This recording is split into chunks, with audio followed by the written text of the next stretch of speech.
According to Stephanie Hepburn and Rita Simon, the U.S. is one of the top 10 destinations for human trafficking. With tens of thousands of people trafficked into the country each year, there have been reports of trafficking in over 90 cities. We think of human trafficking and we think, that's not here. There's no way. But we don't realize that it's right underneath our very noses in ways that we would have never, ever thought about.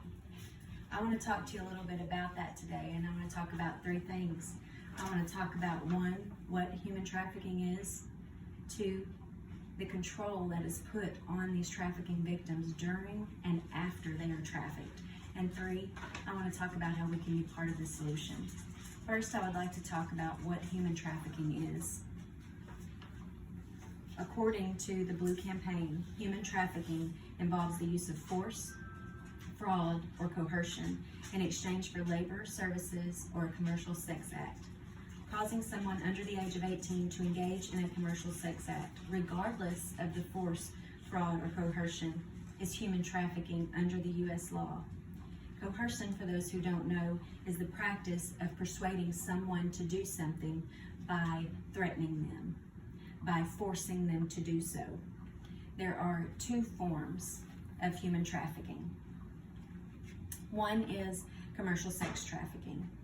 Any commercial sex act at all that would be performed because it is forced or because someone is using deception in order to get them to perform those things, such as at strip clubs, escort services, massage parlors, anything like that. That is a commercial sex act. That's what that means. Not only that, but they're fraudulent. And how they're fraudulent is they convince these victims that they're somebody that they're not. How they're deceptive is they tell them that they are going to become, that this is the job you've always wanted. This is going to get your family out of debt. This is going to get you out of debt, when in fact, it is putting them more into debt. And they don't even realize that. Not only that, the fact that the commercial sex act in regards to a strip clubs are unregulated. So they're not looking at the people that come in and out.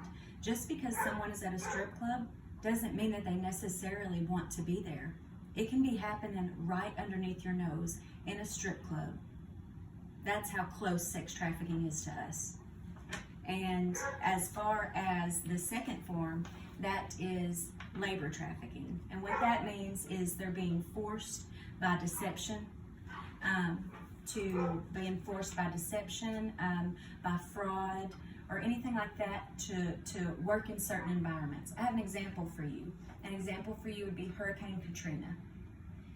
Because the reason I want to talk about Hurricane Katrina is because it's actually, after a natural disaster, that's actually the breeding ground for human trafficking.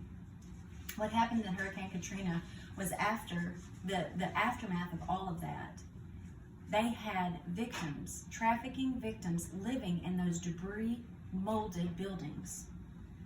They had contaminated water. They had no electricity.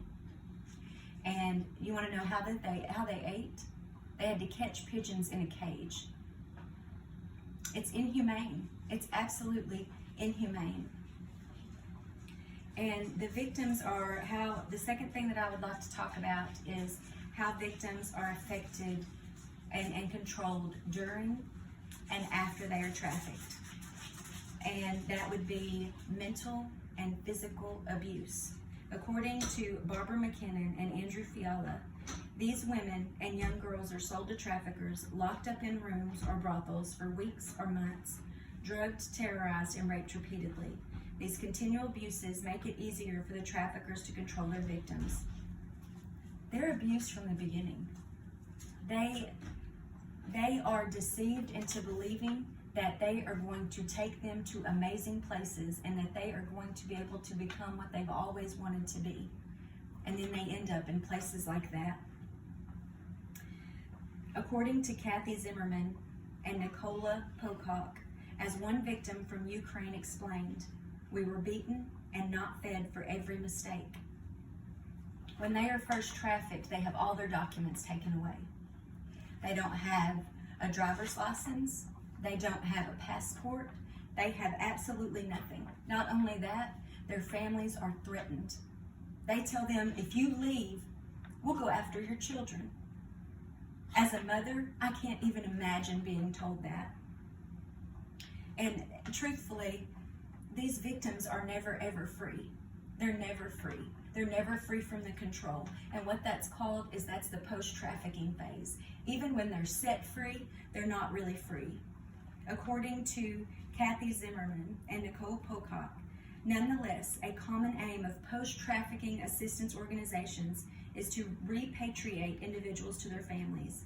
Families who many have been complicit in facilitating the trafficking in the first place. Repatriate means to send someone back to their country, bring them back to their families. And what this means is the very people that put them in this situation, that agreed to this heinous crime, was the very people that they should have been able to trust.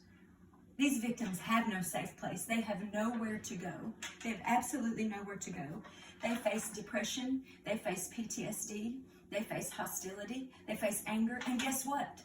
They were promised to be out of debt. They're more in debt because they've put forth money to be able to travel. And the money that they couldn't put forth, the traffickers put forth for them. So now they're telling them that they owe them money. And there's interest. The third thing that I would like to talk about is how we can be part of the solution. And there are two things. One, I want to talk about what signs to look for.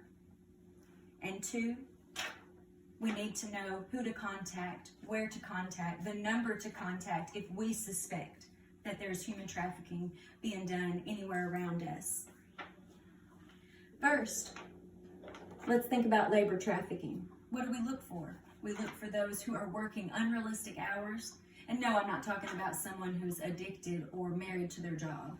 I'm talking about people who are basically getting paid no money to work in the most hazardous environments, just like we talked about earlier with Hurricane Katrina. Second, the signs to look for in sex trafficking. Let's talk about that for a minute.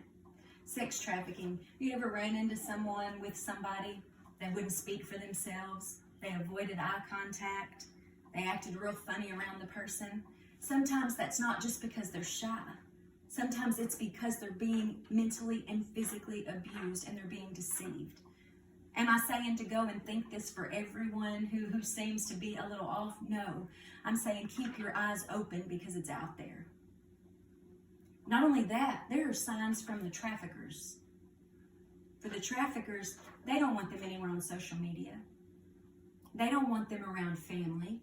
They don't want them around friends. They want them locked up. And they're not going to look like they're locked up. They're going to look like they're just regular people walking through a store just like you and me. When really, they can't escape that person. And all we have to do is keep our eyes open. According to Andrew Hall, estimates of the total number of slaves in the world today vary considerably from 2.4 million to upwards of 29.8 million. Slavery goes by a new name today, human trafficking.